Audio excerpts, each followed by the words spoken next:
absensi bisa kolom chat, bisa disebutkan nama sama NIM-nya.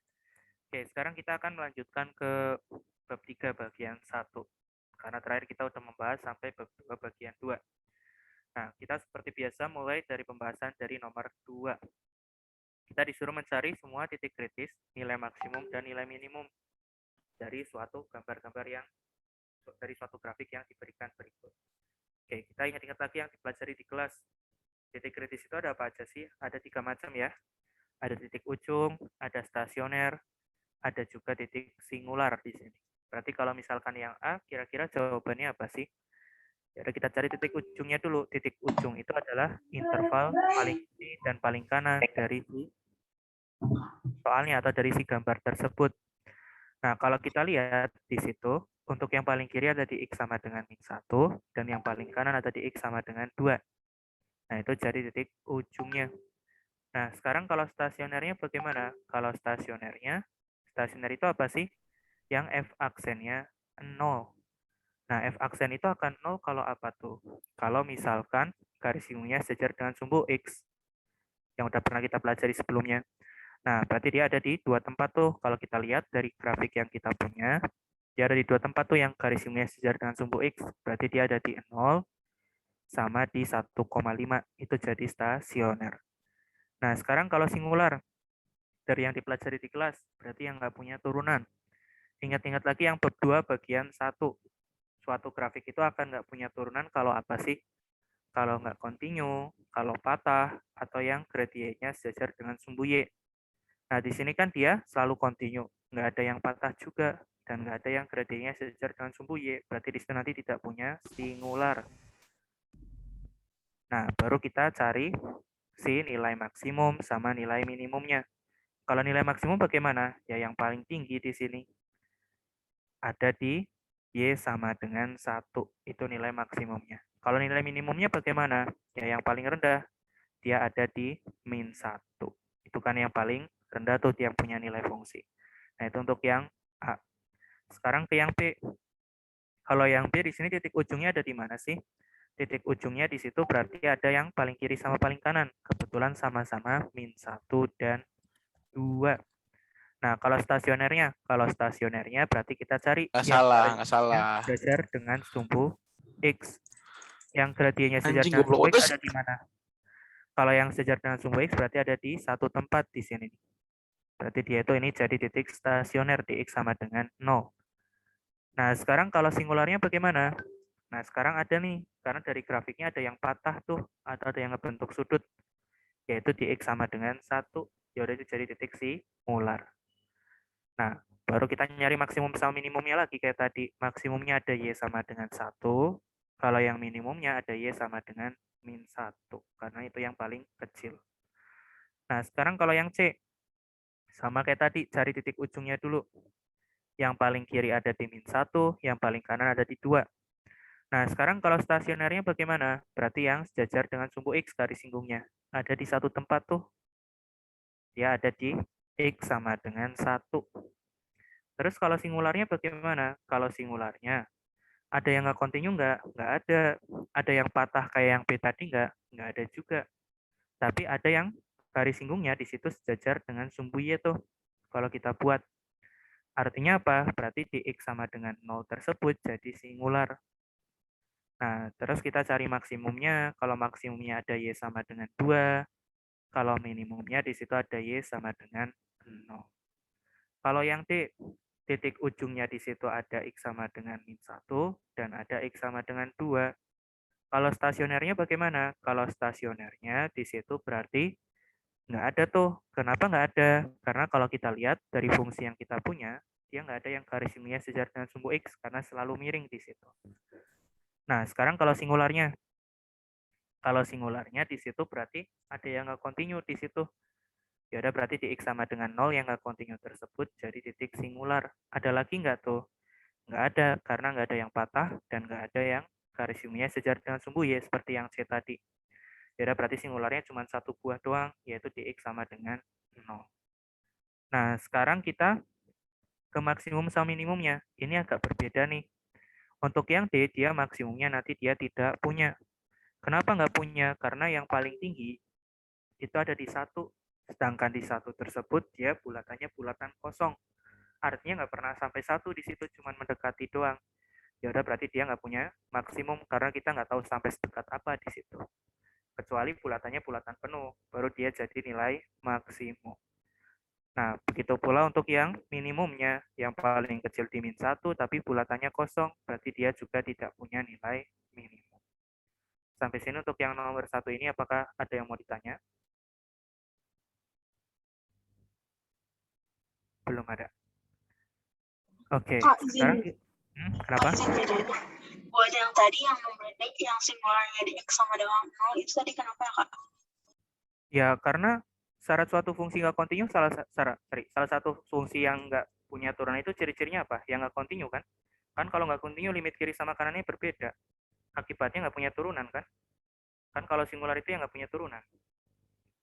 Makanya kalau nggak kontinu ya nggak punya turunan karena kekontinuannya aja ada. Udah enggak, apalagi punya turunan jelas nggak mungkin. Ya, terima kasih. Sama-sama. Ada yang mau ditanya lagi? Belum ada. Oke, sekarang kita ke yang nomor 3. Pertanyaannya sama, cuma dikasih tahunya suatu fungsi. Ya udah tinggal kita cari aja di sini. Si titik kritisnya kayak tadi, titik ujung, stasioner sama singular. Terus baru kita cari maksimum sama minimumnya. Kita mulai dari nomor 3A. Di situ ada suatu fx yang sama dengan dia ada x pangkat 3 dikurangi dengan 6x pangkat 2 ditambah dengan 10. Dengan intervalnya di situ ada di antara min 2 sampai 1. Nah, artinya titik kritisnya titik ujungnya dulu. Di sini ada x sama dengan min 2 dan x sama dengan 1 dari interval selangnya. Terus kalau stasionernya bagaimana? Kalau stasionernya berarti di situ nanti lihat dari f aksennya yang sama dengan 0 kan, itu kan definisi stasioner. F aksennya apa tuh? Ada 3x kuadrat dikurangi 12x, kita sama dengan 0. Nah, di situ 3x-nya bisa dikeluarin. Tinggal x min 4. Berarti ada x sama dengan 0 dan x sama dengan 4. Setiap kita dapat stasioner atau singular, kita harus cek ada pada interval syaratnya enggak. Kalau yang 0 kan ada di situ tuh. Tapi kalau yang 4 enggak, berarti yang 4 enggak jadi stasioner. Karena enggak sesuai dengan syarat dari soalnya. Nah, kalau singular bagaimana? Suatu fungsi akan punya singular, itu ciri-cirinya ada 2. Yang pertama itu kalau yang di fungsinya ada mutlak. Nah, kalau di fungsinya ada mutlak, dia kemungkinan punya singular. Karena apa? Kemarin kalau kita punya grafik mutlak kan biasanya patah kebanyakan. Nah, atau yang di turunannya. Kalau turunannya berupa pecahan, itu kemungkinan juga punya singular. Karena kalau turunannya pecahan, itu yang memungkinkan nanti dia gradiennya infinite atau yang sejajar sumbu Y tadi. Ini yang sejajar dengan sumbu Y itu yang gradiennya plus atau minus infinite. Gradien itu akan plus atau minus infinite kalau bentuknya pecahan si turunannya. Nah, di sini karena fungsinya bukan fungsi mutlak dan turunannya juga bukan pecahan, berarti di situ nanti dia tidak punya singular. Karena dari ciri-ciri dua buah tadi, dia nggak ada keduanya. Nah, berarti kalau nggak punya singular, artinya titik kritisnya cuma ada 3 yang memenuhi. Ada min 2 dan 1 dari titik ujung, ada 0 dari stasioner. Nah, tinggal kita cari nih, si F min 2-nya, cari F1-nya, cari F0-nya. Untuk mengecek apa? Maksimum sama minimumnya. Nanti yang paling besar jadi maksimum, yang paling kecil jadi minimum. Kita masukin F min 2 ke dalam fungsi yang kita punya. Dia ada min 8, min 24, ditambah 10, jadinya nanti min 22. Kalau kita masukin 1, jadinya nanti ada 1 kurang 6 tambah 10, hasilnya nanti 5. Kalau kita masukin 0, hasilnya 0. Berarti maksimumnya berapa tuh? Berarti maksimumnya di situ nanti ada 5. Kalau minimumnya bagaimana? Berarti di min 22. Karena yang paling kecil. Nah, sekarang ke yang B. Kalau yang B ada fungsinya berupa gx yang sama dengan x kuadrat plus 1 dibagi dengan x plus 1. Dengan intervalnya di situ ada di antara 0 sampai 4. Ya udah sama kayak tadi lagi, cari titik ujungnya dulu. Di situ ada x sama dengan 0 dan x sama dengan 4. Nah, sekarang kalau stasionernya, cari g aksennya di situ. G aksennya apa sih? U aksennya 2X dikali V dikurangi U V aksen per V kuadrat. Itu G aksennya, pakai U per V. Nah, yang atas bisa kita sederhanakan. Jadi X kuadrat ditambah 2X, terus di situ nanti dikurangi 1. Kalau yang bawah saya biarin. Nah, suatu pecahan itu akan sama dengan 0 kalau apa sih? Kalau pembilangnya 0. Karena 0 per sesuatu ya hasilnya 0. Nah, kita cari X yang memenuhi nih. Caranya bagaimana? Ya faktorin aja. Ini nggak bisa ngefaktorin biasa. Mau nggak mau harus pakai rumus ABC. Ada Kak, min maaf, Kak. P. Nomor 3 itu 4-nya nggak masuk karena apa, Kak? Kenapa? Yang A, yang bagian A. Ini syaratnya apa? 4-nya itu. Oh iya, iya. Oke, nah sekarang kita lanjutkan. Kita ngefaktorinnya pakai rumus ABC, min B plus minus akar B kuadrat min 4AC per 2A. Nah, dari sini kita dapat apa sih? Ada min 2 plus minus 2 akar 2 per 2, atau hasilnya min 1 plus minus akar 2. Nah, ada 2 buah X nih, sama kayak tadi. Kita cek memenuhi semua enggak di interval ini. Nah, nanti yang memenuhi cuman yang X-nya sama dengan min 1 plus akar 2. Karena kalau yang negatif, dia nilainya min 1 dikurangi akar 2, ya tambah negatif lagi di situ. Nah, berarti stasioner yang memenuhi cuman yang ini doang. Nah, sekarang kalau singularnya, dia ada peluang punya singular nih. Karena dia ada pembuat 0 dari penyebut turunannya.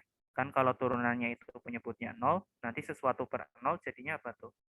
Ya infinite atau min infinite. Tadi yang menyebabkan garis Y sejajar dengan sumbu Y. Nah, yaudah tinggal kita lihat dari penyebut turunan tersebut, kita cari pembuat nolnya. Ternyata ada X sama dengan min 1, tapi kayak tadi, nggak masuk ke dalam syarat intervalnya.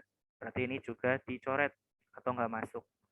Nah, baru kita cek tuh di 0, di 4, sama di min 1 plus akar 2. Nanti tinggal cari nilai G-nya masing-masing. Sama kayak tadi, yang paling besar jadi maksimum, yang paling kecil jadi minimum. Nanti tinggal cari aja ya di situ nilainya masing-masing. Nah, sekarang contoh yang lain. Yang nomor 3A, waktu F-nya 0 itu bukannya 10 ya? Oh iya, kalau 0 berarti 10. Berarti di sini nanti maksimumnya berarti di situ nanti yang 10 ya, yang paling besar. Makasih, Kak. Sama-sama. Ada yang mau ditanya lagi? Belum ada. Oke, sekarang kita ke contoh yang lain, yang punya singular lagi. Yang punya singular lagi nanti di yang D di sini. Yang D dia akan punya singular. Kenapa? Karena dia ada mutlaknya. Kemungkinan dia punya singular. Kebanyakan yang mutlak punya singular, tapi nggak selalu ya di sini. Nah, kita cek nih, singularnya ada di mana sih kalau misalkan yang D tersebut. Nah, di sini kita lihat ada fungsinya berupa Hx yang sama dengan X dikali mutlak X min 4. Di mana intervalnya ada 1 sampai 9 per 2. Nah, sekarang kita cari titik ujungnya dulu. Ada X sama dengan 1 dan ada X sama dengan 9 per 2. Nah, kalau stasionernya bagaimana? Kita butuh si H aksennya yang sama dengan 0. H aksen itu akan sama dengan 0 kalau apa sih? Ya udah di sini karena dia fungsinya berupa mutlak, kita belum punya H aksennya nih. Susah kalau menurunin suatu mutlak. Ya udah kita jabarin aja di situ. Si mutlaknya terlebih dahulu. Ingat-ingat lagi yang bab 0, mutlak X min 4, dia akan jadi X min 4. Kalau X min 4-nya positif, dia akan menjadi X dikali minus X min 4 kalau X min 4-nya negatif. Nah, dari sini yang atas bisa kita kali ke dalam si X-nya, dan pembatasnya bisa dipindah ruas. Yang bawah juga sama, kita akan mendapatkan seperti ini. Nah, pembatasnya juga bisa dipindah ruas kayak tadi. Nah, nyari turunannya bagaimana sih? Kalau kita punya fungsi yang piecewise seperti ini, turunannya tinggal diturunkan masing-masing. Yang atas diturunin, sorry, ini nggak ada duanya. Nah, di situ kalau diturunin, jadinya nanti ada 2x min 4. Terus kalau yang bawah jadinya minus 2x plus 4. Tapi kalau dalam turunan, nanti sama dengannya hilang di pembatasnya. Nah, yang pasti sama dengan 4 harus dicek terpisah. Karena kemarin kan kalau ada di perbatasan seperti ini, dia agak rawan ya, bisa punya turunan, bisa nggak punya turunan. Tergantung dari dua buah syarat yang di bab 2 bagian 1. Buka lagi yang di bab 2 bagian 1. Kalau kalian cek di X sama dengan 4, yang ada dua buah syarat, nah itu nanti dia nggak punya turunan. Karena apa? Kalau kalian cek dari definisinya, dia limit kiri dan kanannya berbeda. Artinya karena di X sama dengan 4 nggak punya turunan, ya udah dia jadi titik singular. Di situ X sama dengan 4. Sama kayak tadi, kita cek ada di interval syarat soalnya nggak tuh? Ada. Ya udah berarti jadi singular di situ. Nah, sekarang kalau stasionernya, H aksennya kan tadi yang ada itu di 2 tempat ya. Lebih besar dari 4 sama yang kurang dari 4. Kita cek masing-masing. Kalau yang lebih dari 4, kita pakai fungsinya yang atas, sama dengan ini 0, ketemu X-nya 2. Memenuhi syarat nggak sih? Tadi syarat memakai fungsi yang atas, X-nya harus lebih dari 4. Sedangkan hasil kita 2. 2 lebih dari 4 nggak tuh? Enggak, berarti ini nggak masuk. Nah, sekarang kalau yang kurang dari 4, pakainya fungsi yang bawah, kebetulan hasilnya sama-sama 2. Tapi kalau yang sekarang kan masuk tuh karena sesuai syarat. Dan dia ada di intervalnya juga. Berarti kalau yang ini dia jadi titik stasioner. Nah, baru tuh kita uji. Kayak tadi lagi, kita daftar semua titiknya. Yang dia termasuk, yang nggak termasuk nggak usah ya. Nah, tinggal kita cek H1, cek H9/2, cek H2, sama cek H4. Kalau dicari, H1-nya itu akan ketemu nilainya 3. Kalau H9/2 jadinya 9/4. Kalau H2 dia jadinya nanti 4.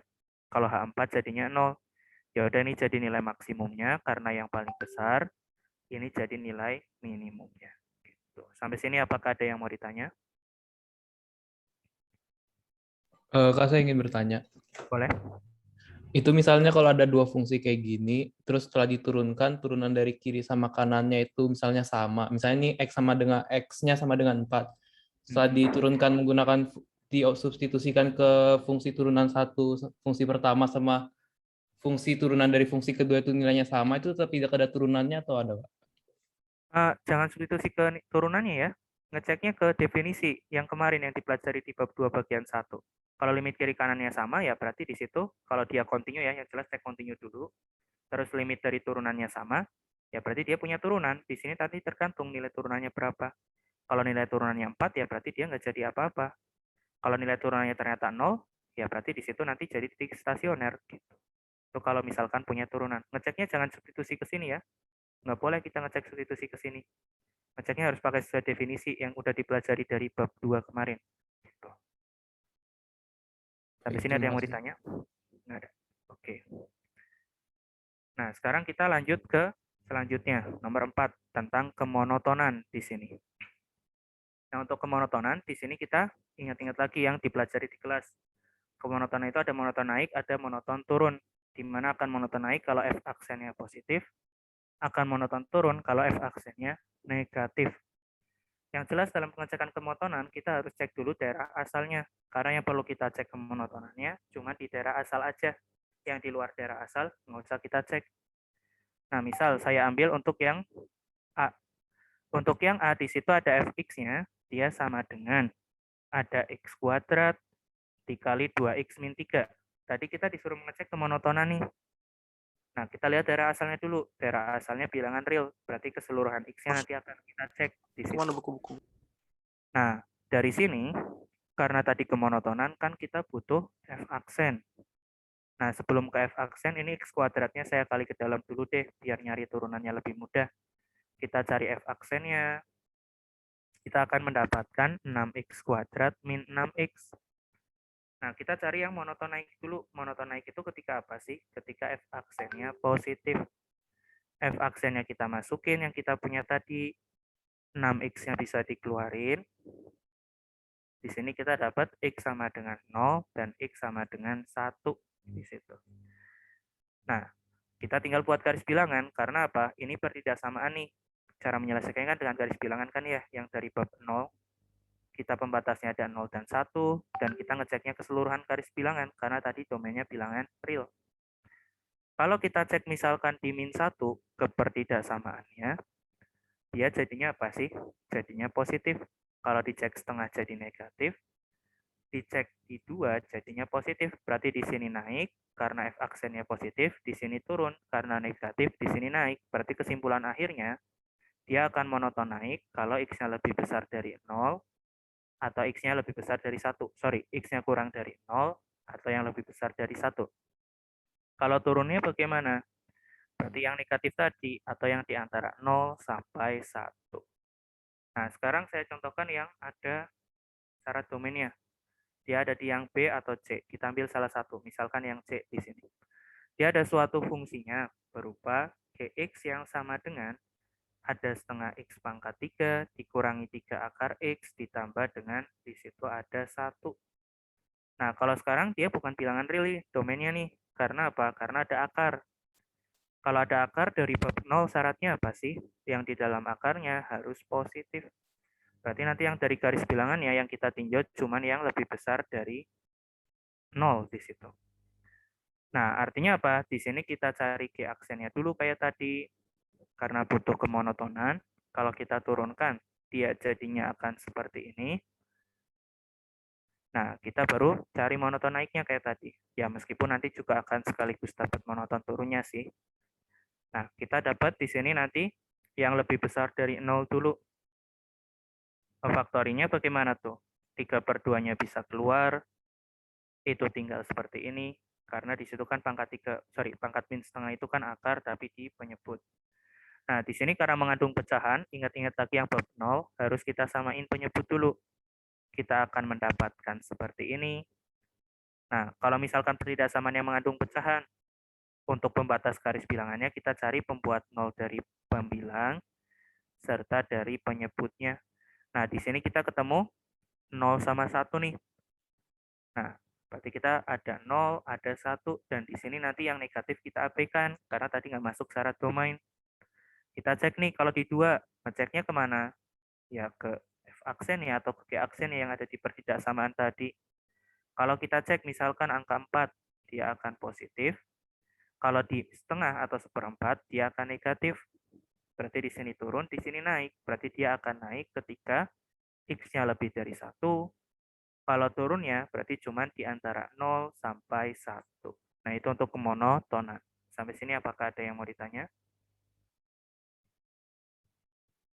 Belum ada. Oke, sekarang kita setelah kemonotonan ada kecekungan. Nah, untuk kecekungan di sini itu nanti ada di nomor selanjutnya, di nomor 5. Dia ada disuruh mencari interval di mana dia cekung ke atas serta cekung ke bawah. Kalau kecekungan hampir sama kayak kemonotonan, cuma lihatnya dari turunan kedua, bukan turunan pertama. Dan juga titik belok itu titik perubahan kecekungan di situ. Ya udah kita cari sih F double aksennya dulu. Ya sebenarnya sama kayak tadi sih, kita harus tinjau domainnya dulu. Di situ ada suatu fx yang sama dengan, di situ ada 2/5 x pangkat 5, terus di situ ada dikurangi dengan 4/3 x pangkat 3. Ini kan domainnya bilangan real tuh. Berarti di sini nanti kita tinjauannya keseluruhan, kayak 4A tadi. Nah, kita butuh apa di sini? Butuh F aksen. Sama F double aksen di sini. Karena apa? Kalau kecekungan kita butuhnya F double aksen. Berarti kita cari F aksennya dulu di sini. F aksennya apa tuh? Di situ ada 2x pangkat 4 dikurangi 4x pangkat 2. Kalau diturunin lagi jadinya 8x pangkat 3 dikurangi 8x. Nah, ini baru kita cari kecekungan ya. Kita cari yang cekung ke atas dulu. Cekung ke atas itu kalau apa? Kalau F double aksennya positif. F double aksennya kita masukin, harus lebih besar dari 0, 8x-nya bisa dikeluarin. Nah, dari sini kita dapat pembuat 0-nya, ada x sama dengan 0, x sama dengan 1, dan x sama dengan min 1. Kita buat garis bilangan lagi. Nah, ini diceknya keseluruhan nih, karena tadi domainnya bilangan real. Kalau kita cek di 2, kalau kita cek di 2 bagaimana tuh? Kalau kita masukin ke sini, jadinya positif.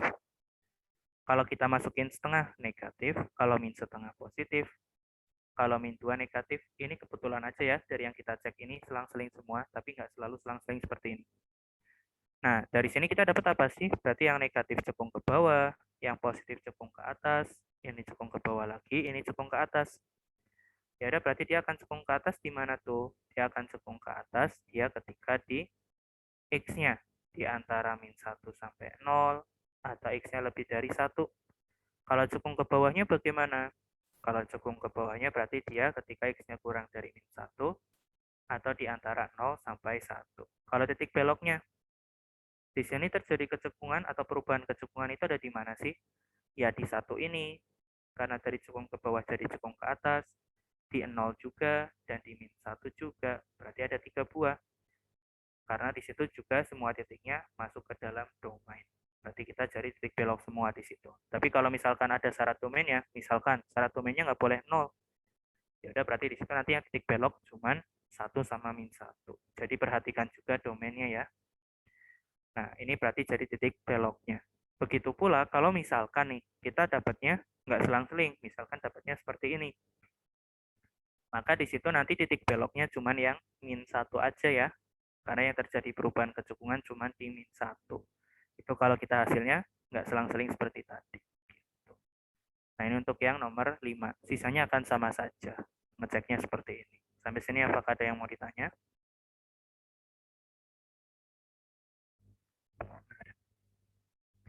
Oke, sekarang kita ke yang nomor 6. Nah di sini disuruh menentukan semua titik kritis dari F. Kemudian gunakan uji turunan pertama atau kedua untuk menentukan titik-titik yang diberikan. Oke, cari titik kritisnya dulu. Kita ambil yang sampelnya yang A di sini misal.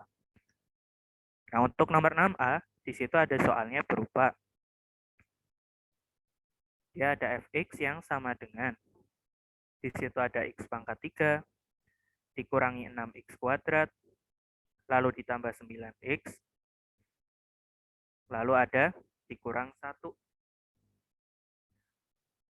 Nah, di sini dia dapatnya apa sih? Kalau mau mencari titik kritisnya, karena kan tadi disuruh mencari maksimum minimum lokal, sama kayak tadi, tetap cari titik kritisnya dulu. Titik ujungnya ada nggak sih? Ini nggak ada pembatas intervalnya. Dari domainnya pun bilangan real, nggak ada pembatasnya. Berarti dia nanti titik ujungnya di situ nanti tidak ada. Dia akan muncul titik ujung kalau misalkan dari syarat domainnya dia bentuknya misalkan seperti ini. Baru titik ujungnya nanti ada 1 karena ada pembatasnya. Nah, sekarang kalau stasionernya. Kalau stasionernya bagaimana? Sama kayak tadi. Cari F aksennya yang sama dengan 0. Nah, di sini kita tiganya bisa dikeluarin untuk mempermudah perhitungan. Nah, dari sini bisa kita faktorkan. Ada X min 3, ada X min 1. Berarti pembuat nolnya ada X sama dengan 3 dan X sama dengan 1. Itu jadi stasioner. Nah, sekarang kalau singularnya. Kalau singularnya bagaimana tuh? Kalau singularnya berarti di situ tidak ada.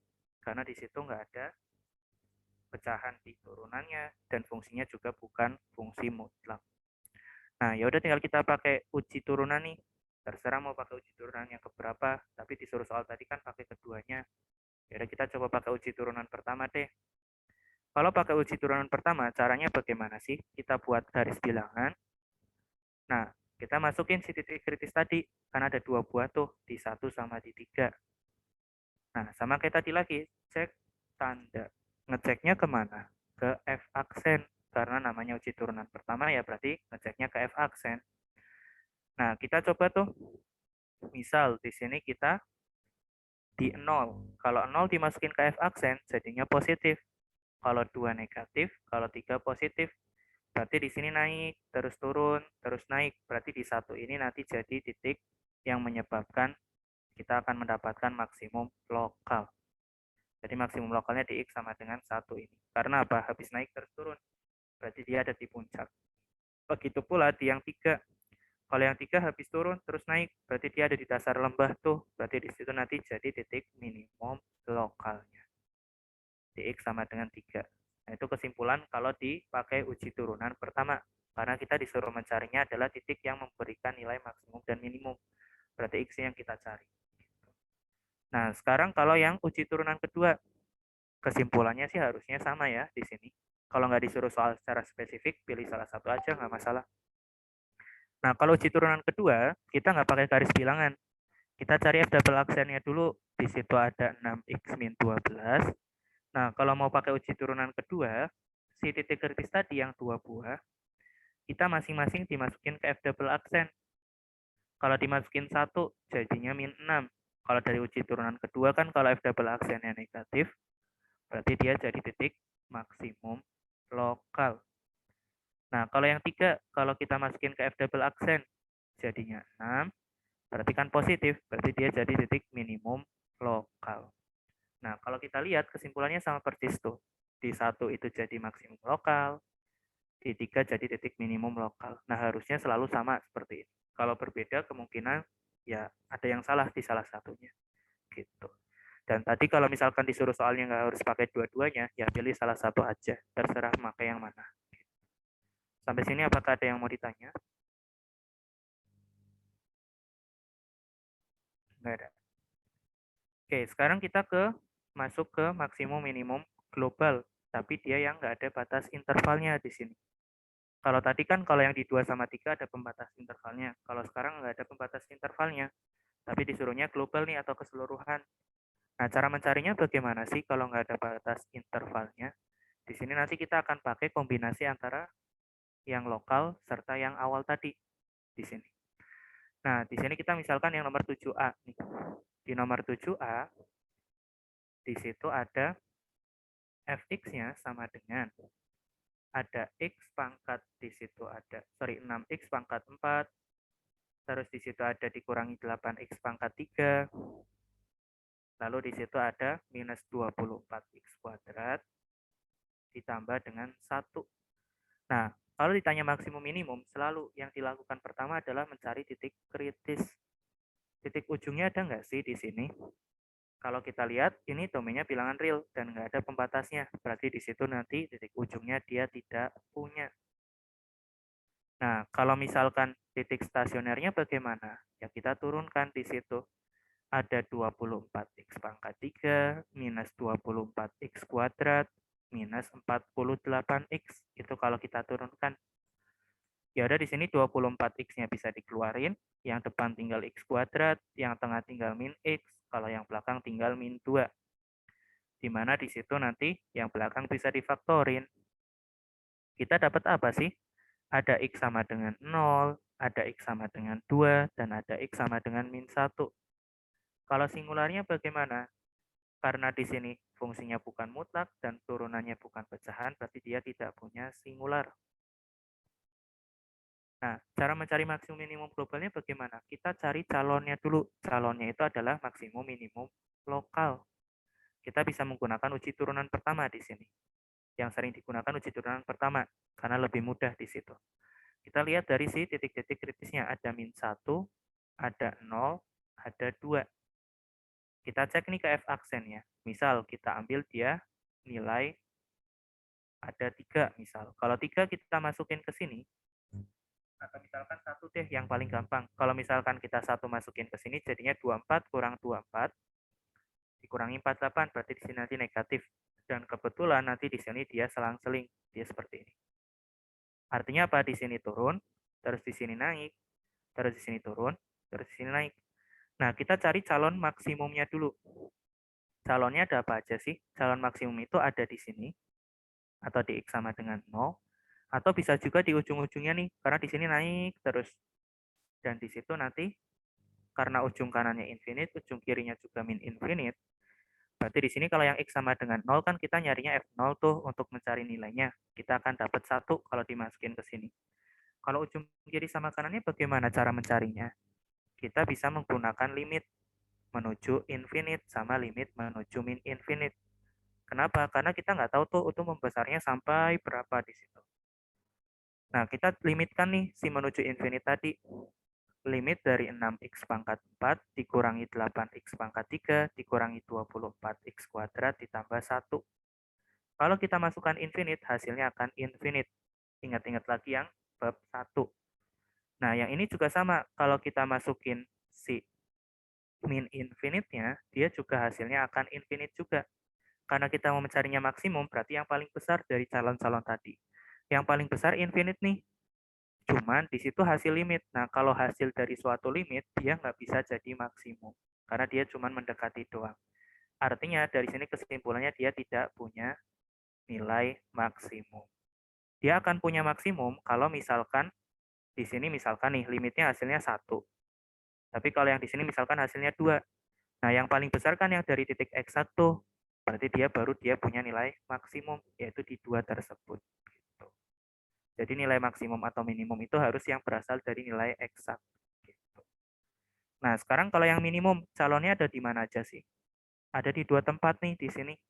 Dan dua-duanya kita hanya perlu mencari nilai eksak, karena bukan limit di situ.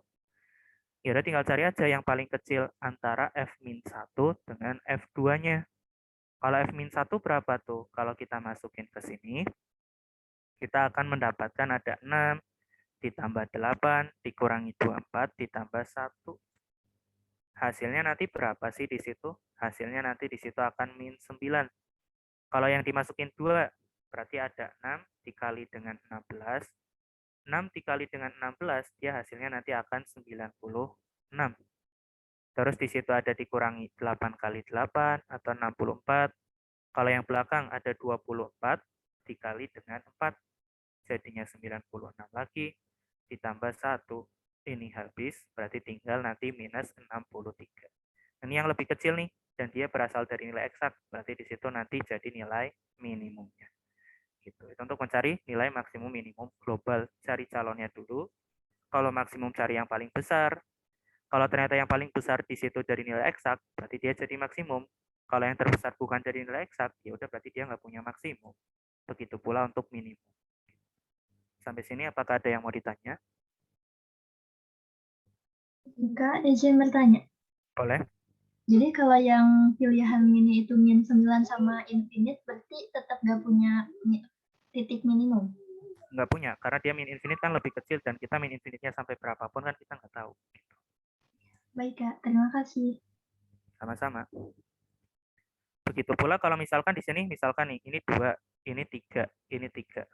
Meskipun di sini bukan infinite, tapi karena hasil dari limit, dia tetap bukan nilai maksimum ya di situ. Karena nilai maksimum tadi harus dari nilai eksak, nggak boleh dari limit. Karena dia cuma mendekati 3 doang, tapi nggak pernah sampai 3. Gitu. Sampai sini apakah ada yang mau ditanya? Belum ada. Oke, nah seterusnya di situ tinggal aplikasinya. Sekarang kita masuk ke yang penggambaran grafik. Karena sisa soal di setelahnya tadi tentang maksimum minimum lagi. Nah, sekarang kita ke sketsa grafik. Sketsa grafik mulai dari nomor 10. Nah, untuk yang nomor 10 di sini disuruh mensketsakan kurva dari masing-masing fungsi yang ada di sini. Nah, cara mensketsakan kurva itu bagaimana sih? Kita nanti akan pakai beberapa materi yang udah kita pelajari sebelumnya. Kemonotonan, kecekungan, domain, titik, dan lain-lain. Nah, di sini kita ambil dari yang 10A dulu. Untuk 10A, di situ ada soalnya berupa Y yang sama dengan. Di situ ada 6X pangkat 5. Terus di situ ada dikurangi dengan 10X pangkat 3. Terus ditambah dengan 2. Kita punya fungsi seperti ini. Nah, untuk menggambar grafik atau sketsa grafik, pertama yang kita lakukan adalah lihat domainnya. Karena itu yang paling penting dari suatu fungsi, yaitu domain. Karena kalau di luar domain ya kita tinggal abaikan aja. Ini kan domainnya bilangan real. Nah, sekarang kita cari, setelah dapat domainnya, kita cari kemonotonan dan kecekungannya. Kita ke kemonotonan dulu. Nah, untuk kemonotonan tadi butuh apa sih? F aksen nih. F aksennya di situ ada 30x pangkat 4 dikurangi 30x kuadrat. Sama kayak tadi, cek monoton naiknya dulu. Dia akan monoton naik kapan sih? Ketika F aksennya positif. Nah, dari sini kita dapat apa sih? Ada 30x pangkat 2-nya bisa dikeluarin. Kita ketemu seperti ini, berarti dia pembuat nolnya ada x sama dengan 0, x sama dengan 1, dan min 1. Sama kayak tadi lagi, buat garis bilangan. Ini ada min 1, ada 0, ada 1. Nah, kita cek nih, misalkan dia ada di 2, kita masukin ke pertidaksamaan. Hasilnya akan positif, kalau setengah negatif, kalau min setengah negatif lagi, dan di sini positif. Nah, ada yang nggak berganti tanda nih, jadi harus tetap dicek masing-masing ya. Nggak keseluruhan soal yang kita punya nanti selalu berganti tanda. Nah, sekarang kita dapatnya apa tuh? Berarti fungsinya akan naik ketika x-nya kurang dari min 1 atau x-nya lebih besar dari 1. Nah, kalau turunnya kapan tuh? Berarti ketika x-nya di antara min 1 sampai 0 atau yang di antara 0 sampai 1. Itu meskipun berjejer jangan digabungin ya. Tetap harus nulisnya seperti ini. Nah, sekarang kita ke kecekungan. Setelah kemonotonan, kita ke kecekungan. Nah, untuk kecekungan, kita kan butuh F double aksen. Ya udah turunin lagi si fungsinya. Ada 120 X pangkat 3 dikurangi dengan 60 X. F double aksennya. Sama kayak tadi, kita cari dulu si cekung ke atasnya. Cekung ke atasnya kapan sih? Ketika F double aksen tadi, dia lebih besar dari 0. Nah, di sini 60X. 60X-nya bisa dikeluarin, tinggal 2X kuadrat dikurangi 1. Yang mana kalau kita faktorin, ada akar 2X min 1 sama ada akar 2X plus 1. Kita dapat apa sih? Ada X sama dengan 0, ada X sama dengan seperakar 2, ada X sama dengan min seperakar 2. Sama kayak tadi, cek aja dari garis bilangan. Di yang min seperakar 2, terus ada 0 sama ada seperakar 2 sebagai pembatas. Kalau kita masukin misalkan 10 ke sini, ya hasilnya akan positif. Di sini akan negatif, di sini akan positif, di sini akan negatif. Ini kebetulan lagi selang-seling. Nah, berarti dia akan cekung ke atas itu kapan sih? Dia akan cekung ke atas ketika X-nya di antara min seperakar 2 sampai 0, atau X-nya lebih besar dari seperakar 2. Nah, terus kalau cekung ke bawahnya, kalau cekung ke bawahnya berarti dia ketika X-nya kurang dari min seperakar 2, atau X-nya nanti di antara 0 sampai seperakar 2. Nah, setelah dapat kecekungan dan kemonotonan, kita cari titik di sini. Nah, cara mencari titiknya bagaimana? Yang perlu kita cari yang ada di mana sih? Yang perlu kita cari yang ada di perbatasan dari kemonotonan dan kecekungan tadi. Ini yang perlu kita cari nilai Y-nya untuk kita plot. Nah, kenapa keseluruhannya kita cek sih? Karena di sini dia domainnya bilangan real. Berarti keseluruhannya bisa masuk ke dalam fungsinya. Kita cek di min 1, di 0, di 1. Terus dari kecekungan ada di min seperakar 2, di 0 sama yang seperakar 2. 0 tadi udah ditulis di atas, cukup sekali aja. Cari Y-nya masing-masing. Kalau dimasukin min 1 ke sini, kita akan dapat nilainya 6. Nah, setelah dapat titik, baru tuh kita mulai plot fungsinya. Dimana tadi diketahui kalau ketika di min 1, nilainya 6. Misalkan 6 ada di sini di atas. Nanti juga akan kita plot yang min seperakar 2, di 0, terus ada seperakar 2, sama ada di 1. Nah, kalau yang 0 bagaimana? Dia Y-nya akan 2, berarti kira-kira ada di sini. Terus ketika di 1, kalau dimasukin jadinya min 1. Min 2 kalau dimasukin. Berarti jadinya kira-kira ada di bawah sini. Nah, nanti kalau yang min seperakar 2 sama yang seperakar 2 juga dicari. Kalau yang min seperakar 2 kalau dimasukin kira-kira nilainya akan di sini. Di antara 2 sama 6 kalau kalian cari. Begitu pula yang seperakar 2 kira-kira nilainya nanti akan ada di sini. Nah, setelah kita dapat titik baru kita gambar. Cara menggambarnya bagaimana sih? Kita tinjau masing-masing daerah yang menghubungkan dua buah titik.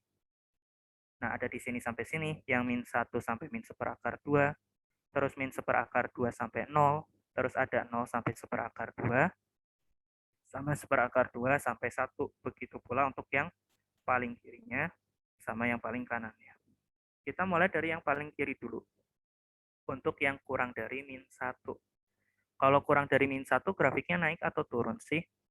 Karena di sini masih di daerah sini, yang kurang dari min 1 berarti dia naik. Naiknya cekung ke atas atau cekung ke bawah? Karena kurang dari min 1, pasti masih kurang dari min seperakar 2. Berarti dia ada di sini nih. Berarti naiknya cekung ke bawah. Kalau kita punya grafik naik cekung ke bawah, berarti naiknya nanti cemberut atau seperti ini. Nah, kalau kita gambar. Nah, terus kalau di antara min 1 sampai min seperakar 2, karena udah lebih besar dari min 1 dan masih kurang dari 0, berarti ada di daerah ini. Berarti grafiknya turun. Kecekungannya bagaimana? Nah, ini kan masih kurang dari min seperakar 2, berarti masih di daerah 1 juga yang di sini. Berarti masih cekung ke bawah. Kalau turun cekung ke bawah, berarti dia kira-kira akan seperti ini, turunnya cemberut. Atau lengkungannya menghadap ke bawah. Nah, sekarang kalau yang di antara min seperakar 2 sampai 0, untuk naik turunnya masih di interval yang ini, karena masih kurang dari 0, berarti masih turun juga. Kalau kecekungannya bagaimana? Udah berpindah nih. Karena min seperakar 2 sampai 0, berarti turunnya cekung ke atas.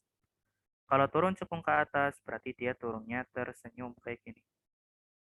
Terus kalau yang di antara 0 sampai 1/2, kalau kalian cek, di situ akan turun cekung ke bawah. Berarti dia akan seperti ini lagi. Terus kalau yang 1/2 sampai 1, dia itu nanti akan turun cekung ke atas. Berarti dia akan seperti ini. Terus kalau yang di sini nanti akan naik cekung ke atas. Karena di situ kalau yang lebih dari 1, naik dan cekung ke atas tuh. Berarti kira-kira nanti naiknya senyum kayak gini. Nah, ini gambar grafik untuk yang A. Kalau fungsinya polinom cukup seperti ini. Atau fungsinya nggak ada pecahan, cukup seperti ini. Nah, tapi kalau fungsinya pecahan seperti yang C atau D, ada langkah tambahannya. Selain nyari domain, kemonotonan kecekungan, dan titik, kita juga harus mencari asimtot. Kalau dia fungsinya bukan pecahan sih aman, dia nggak punya asimtot. Tapi kalau pecahan seperti yang C atau D, dia akan punya asimtot kemungkinan. Nah, kita ke yang C nih.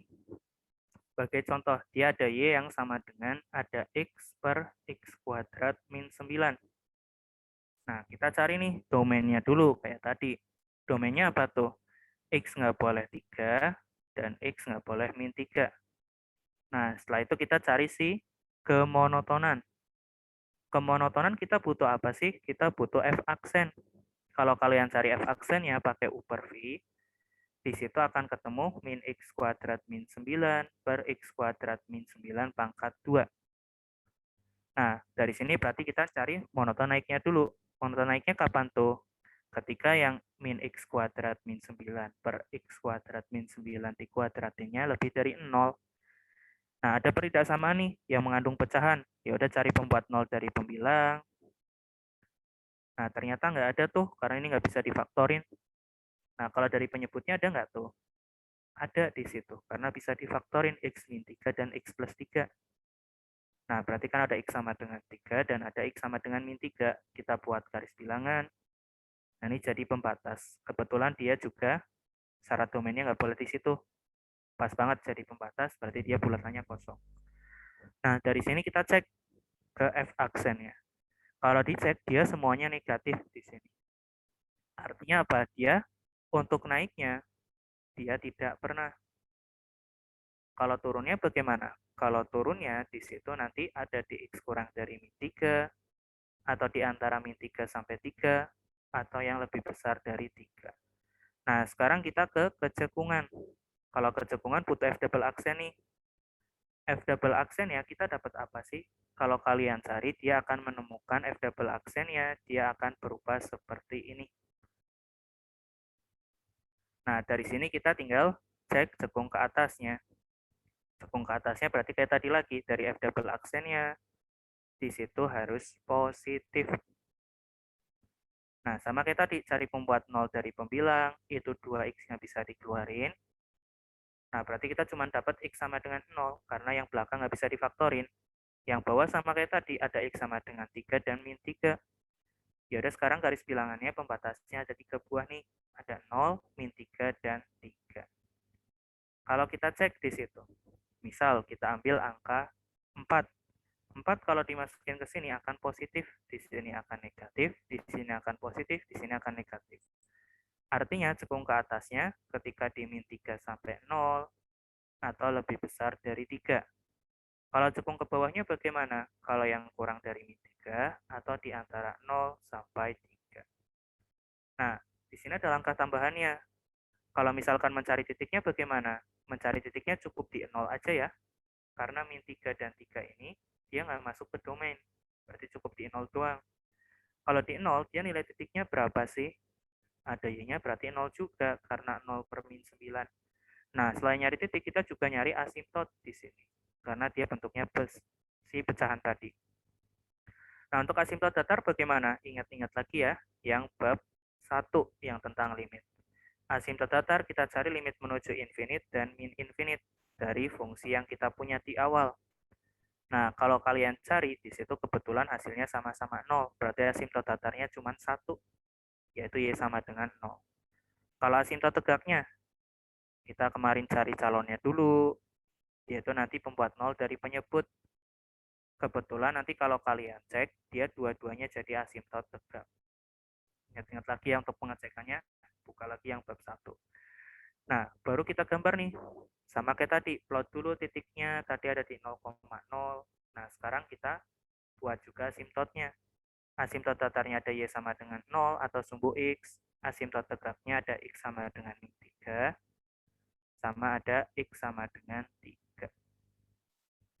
Nah, di sini kita cek masing-masing daerahnya kayak tadi. Yang kurang dari min 3, di antara min 3 sampai 0, 0 sampai 3, sama yang lebih besar dari 3.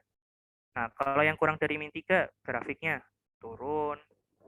Kecekungannya bagaimana? Cekung ke bawah. Karena ada di sini. Nah, bentuk grafiknya bagaimana sih? Turun cekung ke bawah kan bisa seperti ini, bisa seperti ini juga. Nah, kita lihat dari asimtot tadi, karena Y sama dengan 0, itu asimtot datar ketika menuju min infinite, berarti ketika menuju min infinite, dia harus menuju 0. Nah, dia nanti gambar grafiknya akan seperti ini. Dan dia harus asimptotik ke asimtot datar dan tegaknya tadi. Karena dia untuk yang ke kirinya kan sampai min infinite. Nah, sekarang kalau yang tengah, di situ grafiknya turun, cekungnya apa tuh? Cekungnya cekung ke atas. Dan dia harus melewati titik 0,0 tadi. Yaudah kalau turun cekung ke atas, kira-kira gambarnya seperti ini. Dan dia harus asimptotik di min 3 juga. Nanti kalau yang di sini, dia ada turun, cekungnya cekung ke bawah. Yaudah berarti nanti grafiknya akan seperti ini. Nah, terus kalau yang lebih dari 3, dia itu nanti turun, cekungnya cekung ke atas, dan dia harus asimptotik juga ke Y sama dengan 0 ya, karena dia sampai infinite di situ. Turun cekung ke atas dan harus asimptotik, kira-kira akan seperti ini. Tuh. Sampai sini apakah ada yang mau ditanya untuk penggambaran grafik?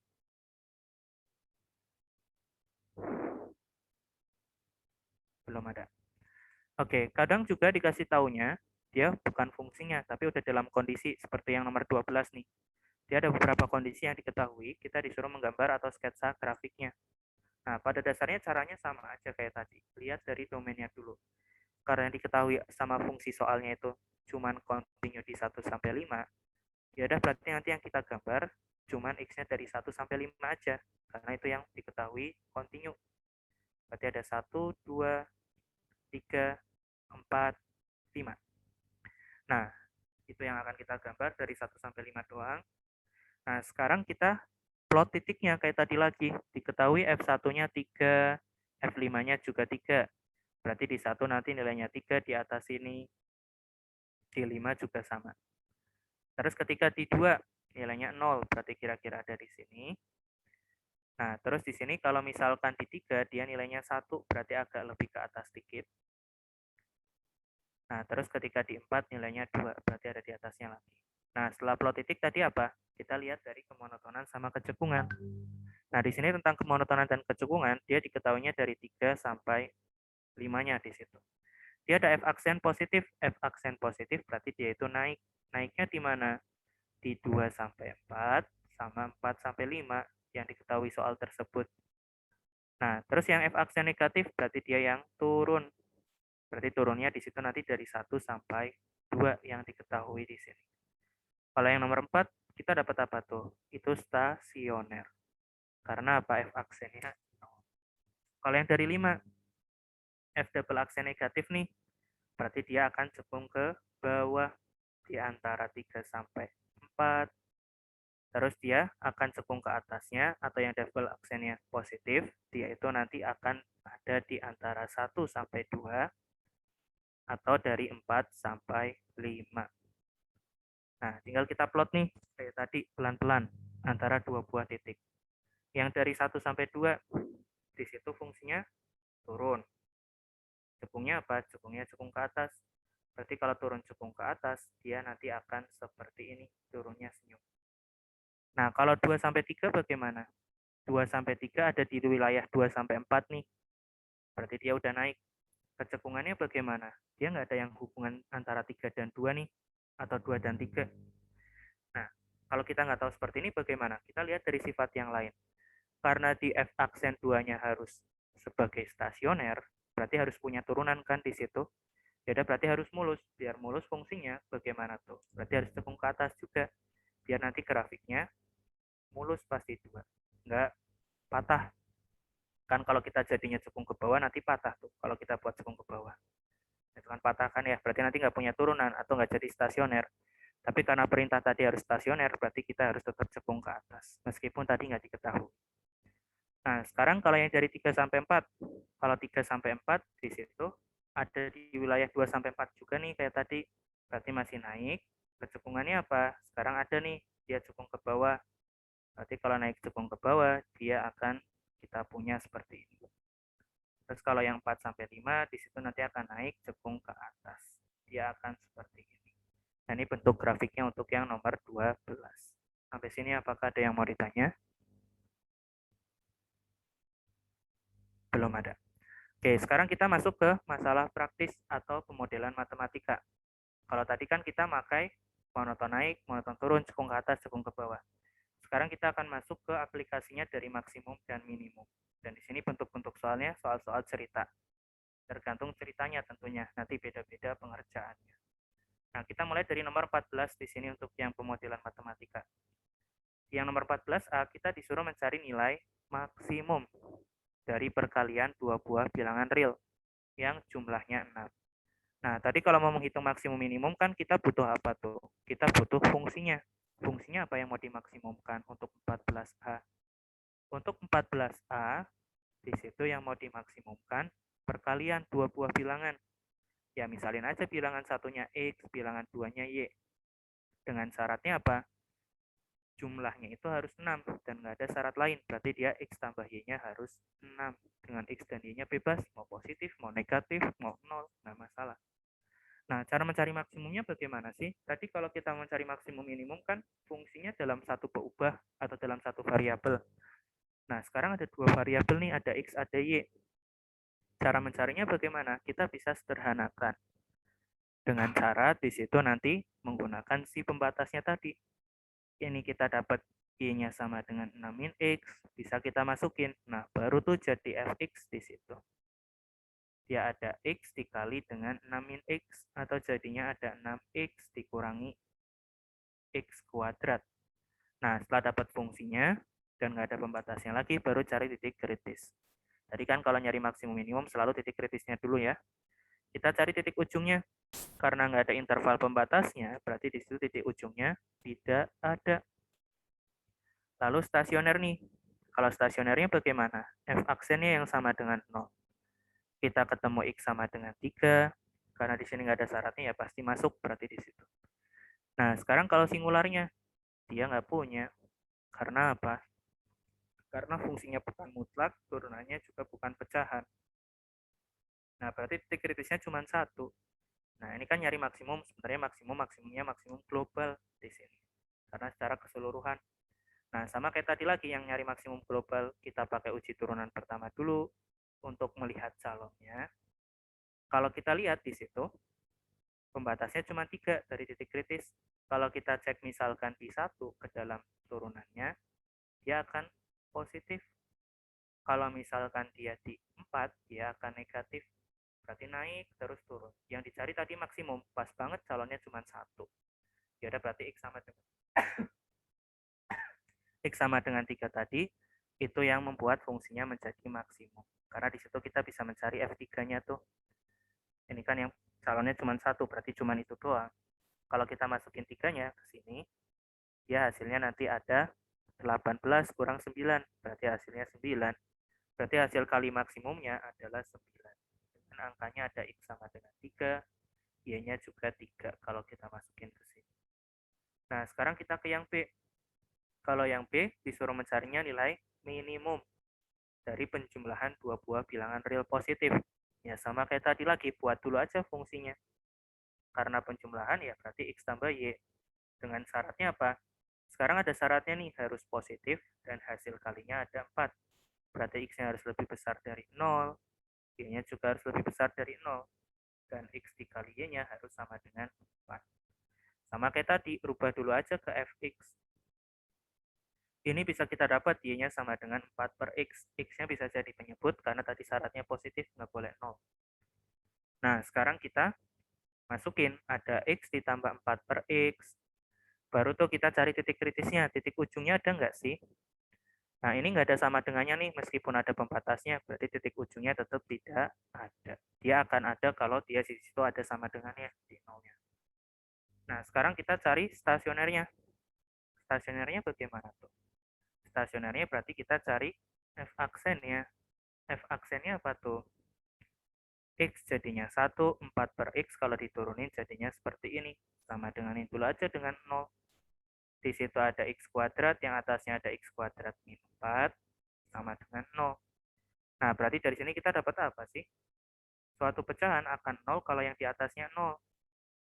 Kita dapat X sama dengan 2 dan X sama dengan min 2. Cuman karena tadi ada syaratnya, kita cek nih. Yang 2 sih masuk, tapi yang min 2 nggak masuk. Nah, sekarang kalau titik singularnya, di sini ada calonnya nih, karena turunannya berupa pecahan. Nah, cuman ternyata hasilnya 0, nggak masuk syarat juga. Ya udah berarti titik kritisnya cuman ada satu lagi, yang cuma 2 tadi. Nah, titik kritisnya ada 2, pembatas bawahnya 0.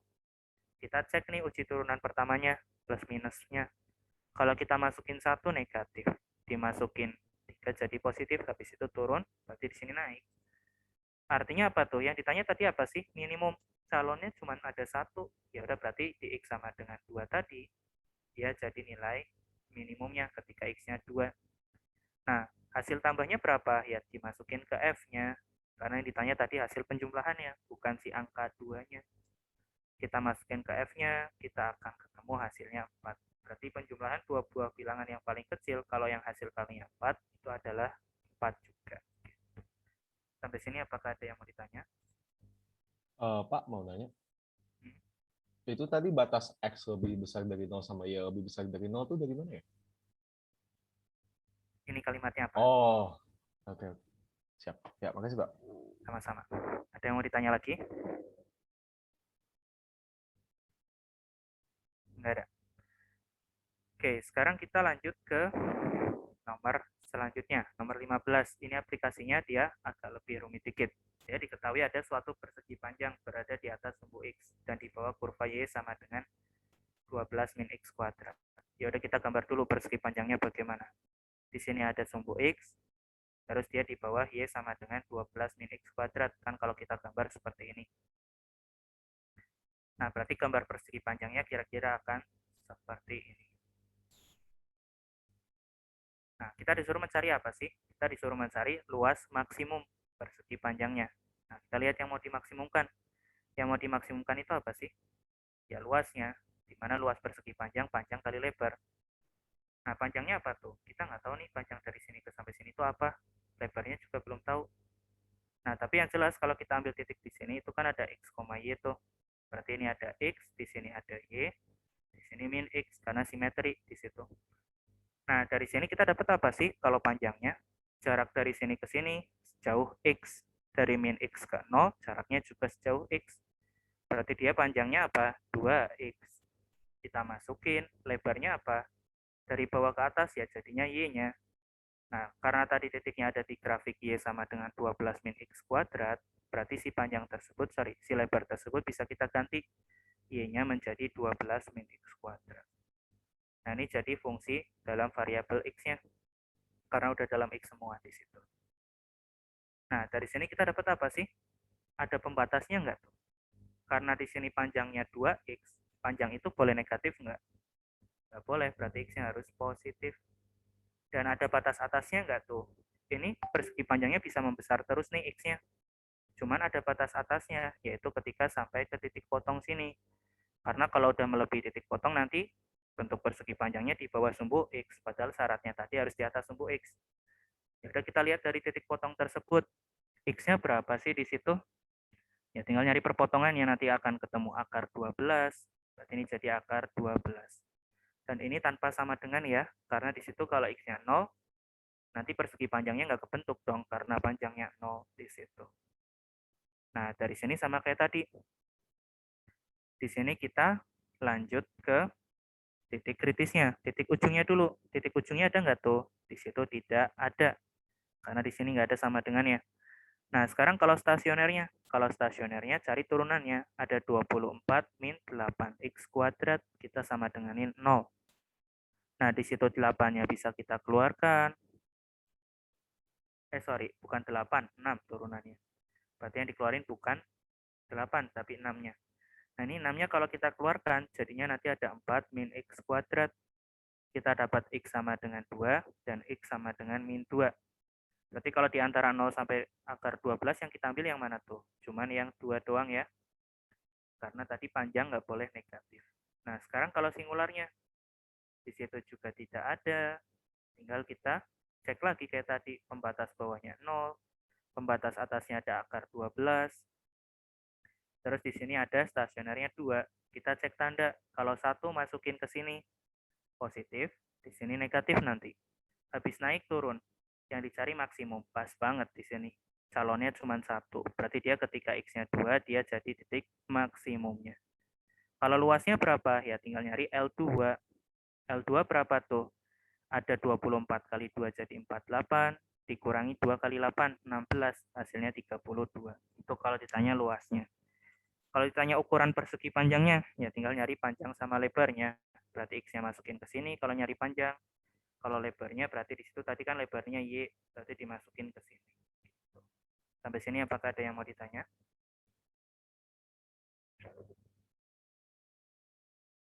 Belum ada. Oke, sekarang kita ke aplikasi yang lebih real lagi di dunia nyata. Di sini ada di nomor 20. Dia ada seorang penjaga pantai berdiri di pinggir pantai di titik A.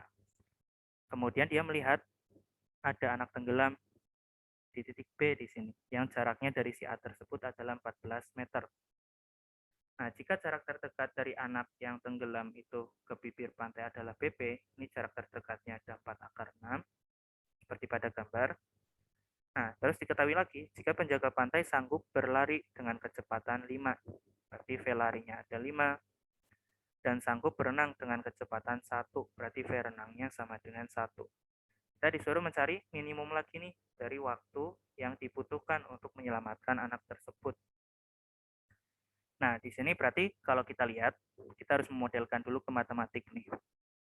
Nah, dari sini opsinya kan sebenarnya ada banyak banget. Bisa langsung renang, bisa lari dulu ke sini baru berenang, atau larinya lebih jauh lagi, baru dia berenang, atau larinya sampai P, baru dia berenang. Nah, opsinya ada banyak banget tuh.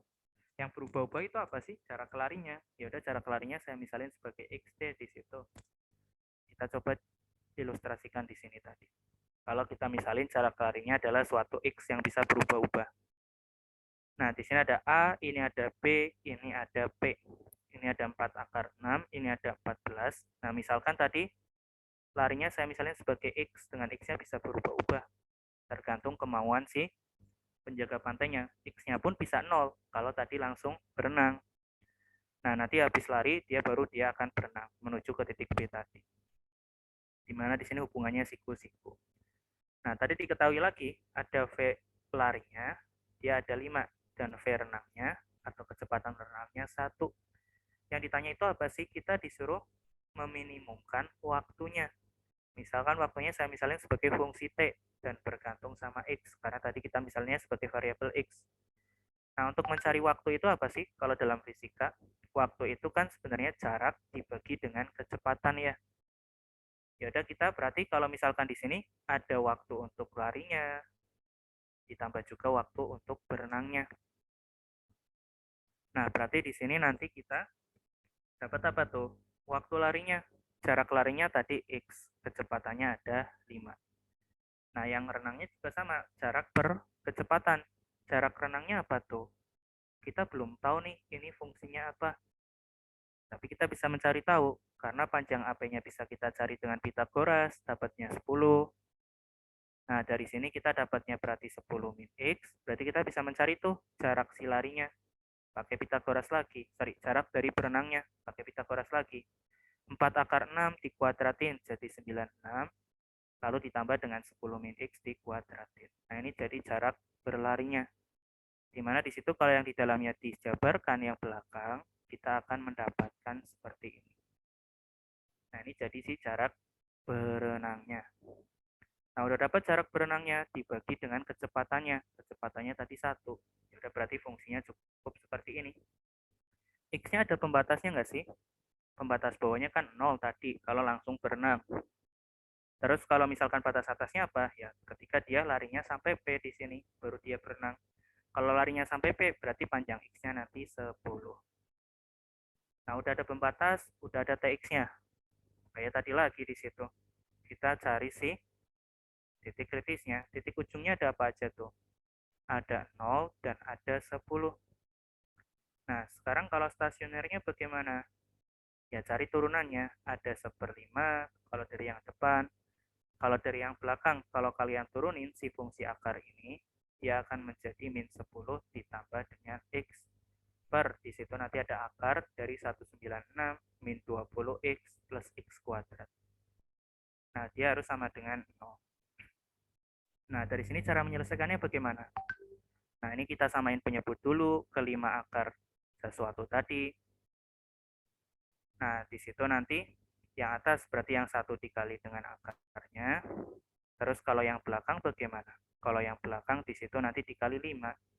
Jadinya ada min 50X ditambah dengan 5X. Sorry, yang depan tadi min 50 aja. Yang belakang 5X. Nah, dia harus sama dengan 0. Pecahan itu akan sama dengan 0 kalau apa? Kalau pembilangnya 0 nih di sini. Kita lihat pembilangnya aja. Dan dari pembilang tersebut kan bisa dipindah-pindah ruas tuh. Di situ kalau kita pindah ruas, kita akan mendapatkan 50 dikurangi 5X. Nah, nyari X-nya bagaimana? Kuadratin aja kedua ruas. Kita akan mendapatkan di situ ada 196 dikurangi 20X plus X kuadratnya sama dengan 2500 dikurangi 500X terus ditambah 25X kuadrat. Nah, kumpulin ke satu ruas untuk mencari X yang sesuai. Misalkan ke ruas kanan, kita akan mendapatkan seperti ini. Nah, di sini kita tinggal faktorin, 24-nya bisa dikeluarin, kita akan mendapatkan jadinya seperti ini. Kalau kita faktorin, jadinya ada X min 12, ada X min 8. Berarti dapat X sama dengan 12 dan X sama dengan 8. Sama kayak tadi, cek dari syaratnya. Berarti yang masuk cuma 8 doang ya, kalau yang 12 nggak masuk. Nah, sekarang kalau singularnya, turunannya tadi ada pecahan nih, berarti ada calonnya nih. Kalau yang 5 kan jelas nggak 0. Kalau yang belakang bagaimana? Ini akan sama dengan 0, kalau yang di dalam akarnya 0. Nah, tapi kebetulan yang di dalam akar nggak bisa difaktorin tuh, karena kalau kalian cek determinannya, dia akan negatif. Karena nggak bisa difaktorin, ya berarti dia nggak punya pembuat 0, atau dia nggak punya singular. Nah, sama kayak tadi lagi, tinggal kita cek ke uji turunan pertama. Batas bawahnya 0, batas atasnya ada 10. Nah, yang di tengahnya tadi ada 8. Kalau kita cek ke F aksen, dia nanti di sini ada negatif, di sini ada positif, berarti turun, terus naik. Tadi yang ditanya apa sih? Waktu minimum. Calonnya cuma 1, berarti dia akan minimum ketika X-nya sama dengan 8. Dengan waktunya berapa? Tinggal cari T8-nya. Masukin ke sini. Sampai sini apakah ada yang mau ditanya?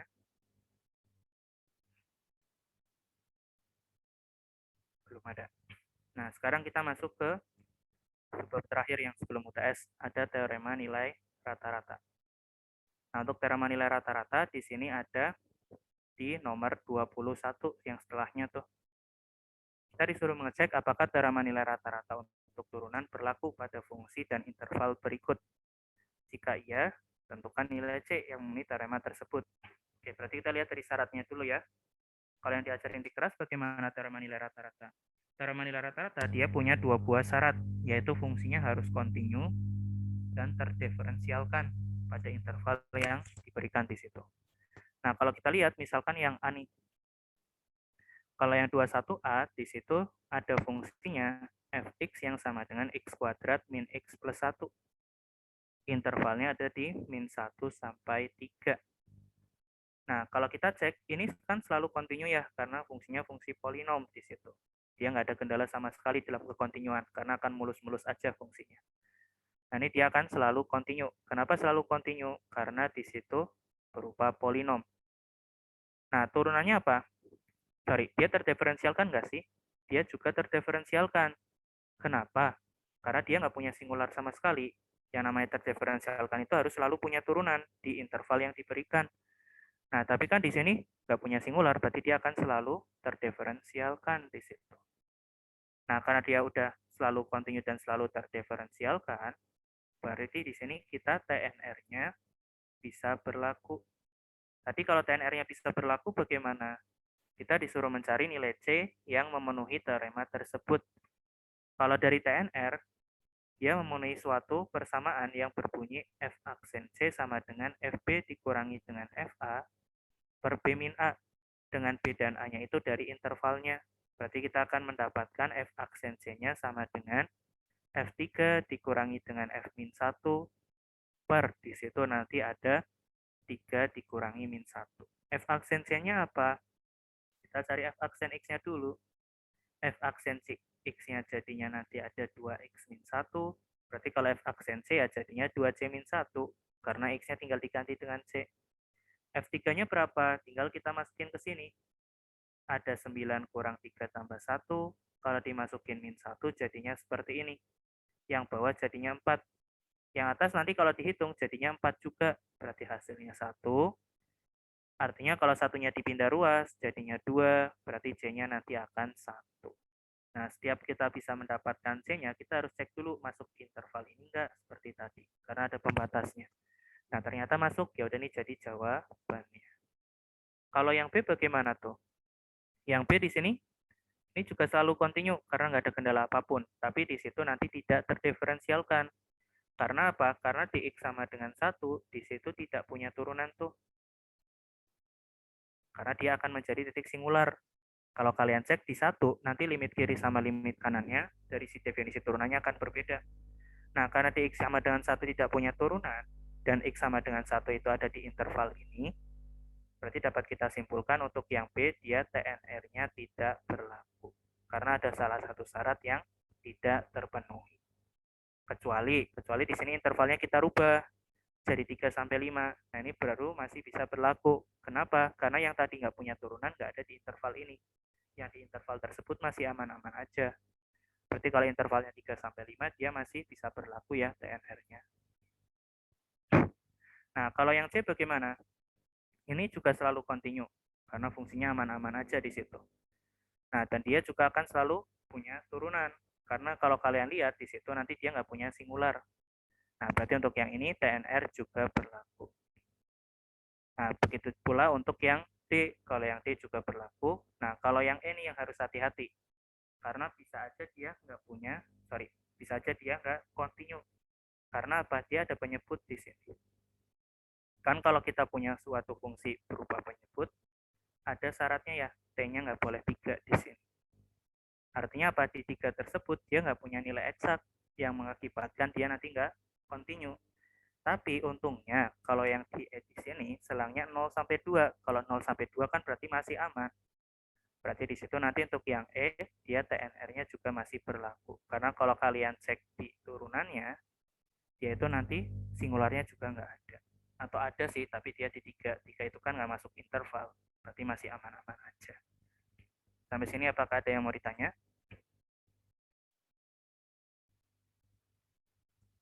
Belum ada.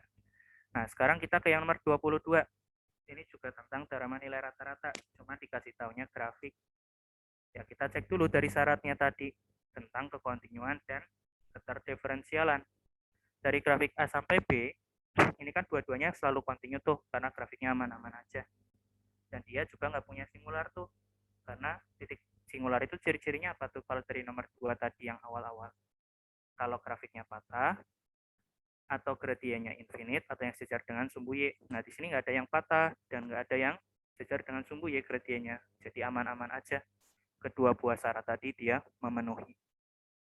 Nah, untuk mencari C-nya bagaimana? Kalau tadi kan tinggal kita masukin ke persamaan. Cuman sekarang kita nggak punya fx-nya, taunya grafiknya doang. Dan ini kita nggak tahu ini grafik fungsi apa.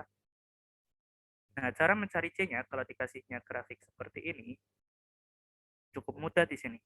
Tinggal tarik garis lurus dari titik awal ke titik akhir. Nah, kita cari di grafik aslinya yang garis ininya sejajar dengan garis tersebut. Itu ada di mana? Nah, itu nanti jadi nilai C-nya. Yang jelas bukan di sini kan ya. Karena kalau di sini kalau kita buat garis singgung, nggak sejajar tuh. Terus yang sejajar ada di mana tuh? Berarti dia kalau kita lihat ada di sini. Karena kalau kita buat garis singgung di situ, dia akan pas banget sejajar tuh. Artinya di situ C yang memenuhi itu nanti ada di 1. Itu jadi jawabannya. Kalau yang B sama, tarik aja garis lurus dari ujung kiri sampai ujung kanan. Kita cari yang gradiennya sejajar dengan garis tersebut. Ada di sini, ada juga di sini. Artinya apa? Kalau yang B ada 2 buah nilai C yang memenuhi, yaitu di 0 dan di 2. Ini jadi nilai C-nya. Gitu. Nah, sampai sini apakah ada yang mau ditanya? Belum ada. Nah, di sini ada di nomor 23 juga yang tentang teorema nilai rata-rata. Di situ ada suatu soal cerita, ada seorang Asep yang melakukan perjalanan jauh 120 km dalam waktu 2 jam. Dia mengklaim bahwa laju kendaraannya tidak pernah melebihi 55. Kita disuruh menggunakan TNR tadi untuk turunan untuk menyangkal pernyataan Asep. Berarti kita disuruh membuktikan kalau Asep itu berbohong di situ. Nah, cara membuktikannya bagaimana? Tadi TNR butuh F-nya serta butuh intervalnya. Karena ini berkaitan dengan perpindahan, saya misalin aja si F-nya itu sebagai fungsi posisi. Saya misalin sebagai FT, sebagai fungsi posisi. Saya pakai T karena dia berkaitan dengan waktu. Nah, di mana T-nya apa tuh? Karena waktu perjalanannya tadi ada 2 jam, berarti kan interval waktunya dari 0 sampai 2. Di mana di situ karena jarak perpindahannya itu adalah 120, berarti ketika T-nya 0 masih di posisi awal. Tapi ketika dia T-nya 2, dia udah di posisi 120 si perpindahannya. Nah, kita diketahuinya seperti ini. Asepnya mengklaim bahwa kecepatannya nggak mungkin melebihi 55. Atau kendaraannya dia nggak pernah melebihi 55 kecepatannya. Nah, dari si TNR, kita dapat apa sih kalau kita diketahui seperti itu? Kalau dari teorema nilai rata-rata, ada suatu C di antara 0 sampai 2, atau ada suatu waktu di antara 2 jam tadi, sehingga di situ tadi apa? F aksen C-nya sama dengan F2 dikurangi F0 per 2 kurang 0, karena intervalnya dari 0 sampai 2 tadi. Nah, di mana F2-nya 120, F0-nya itu 0, dibagi 2 kurang 0, hasilnya 60. Nah, dari hasil ini kita bisa menyimpulkan apa sih? Ada suatu C di antara 0 sampai 2, sehingga F aksen itu apa sih? Kalau FT-nya itu posisi, berarti F aksennya kan laju atau kecepatannya. Berarti ada suatu C di antara 0 sampai 2 tadi, sehingga kecepatannya itu dari si kendaraannya, dia ada 60 km per jam. Nah, karena ada suatu waktu yang kecepatannya 60, sedangkan Asepnya bilangnya tadi dia nggak pernah melebihi 55, sedangkan 60 kan melebihi 55, berarti kita udah membuktikan bahwa Asepnya itu berbohong. Atau kita udah bisa menyangkal pernyataan Asep tersebut. Gitu. Sampai sini apakah ada yang mau ditanya?